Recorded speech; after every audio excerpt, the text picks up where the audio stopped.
नमस्कार, मी संजय बाजारेकर। आज 1 नोव्हेंबर या दिवशी घडणाऱ्या महत्त्वाच्या अशा राष्ट्रीय आंतरराष्ट्रीय घटना पाहणार आहोत।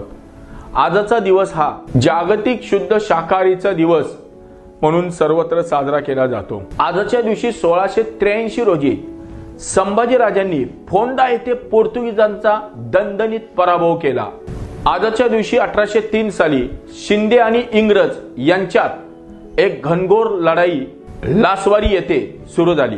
अर्थात या लढाईत शिंद्यांचा पराभव झाला आणि मराठ्यांचा दबदबा येथून कमी व्हायला सुरुवात झाली। आजच्या दिवशी 1858 साली हिंदुस्थानचा कारभार आता ब्रिटिश संसदेच्या हाती राहील असे ब्रिटनची राणी व्हिक्टोरिया हिने जाहीर केले।